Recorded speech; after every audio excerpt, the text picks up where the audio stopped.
Higa umaasa raw si Pangulong Bongbong Marcos na mabibigyan ng clemency si Mary Jane Veloso, ang Pilipinang nasa death row sa Indonesia.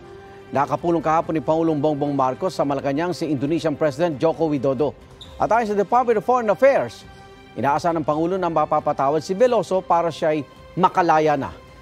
2010 nang masintensyahan ng kamatayan si Veloso sa Indonesia matapos makitaan ng iligal na droga ang kanyang bagahe na pinadala sa kanya ng kanyang mga recruiter. Pinadalhan ng pamilya Veloso si Pangulong Marcos at Indonesian President Joko Widodo ng liham kahapon. Kwento ng ina ni Mary Jane, tinatanong na siya ng kanyang anak kung ano na ang nangyari sa kanyang kaso. Kailan daw po ba makakalaya? Makakalaya ba siya? Nakakulong na daw po yung talaga may-ari at nahatulan na. Ano raw po at bakit hindi pa siya matulungan makalaya? Republic of Indonesia. Samantala sa pulong din kahapon, nilagdaan ang ilang kasunduan kabilang yung patuloy na pagsusupply ng Indonesia sa Pilipinas ng coal. Pinag-usapan ang mga issue sa West Philippine Sea.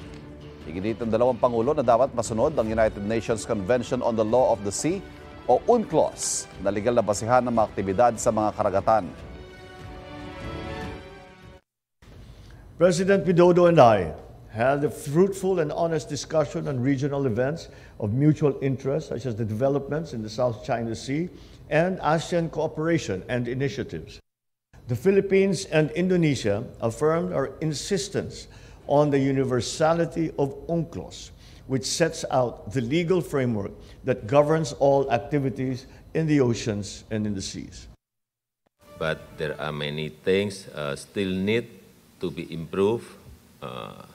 Revision of border crossing agreement and border patrol agreement of 1975 need to be expedited.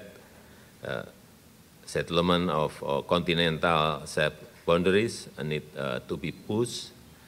I also seek your Excellency support related to purchase of anti-submarine warfare aircrafts for the Philippine Navy from PT DI Indonesia. Igan, mauna ka sa mga balita. Mag-subscribe sa GMA Integrated News sa YouTube. Sa mga kapuso abroad, subaybayan nyo kami sa GMA Pinoy TV at sa www.gmanews.tv.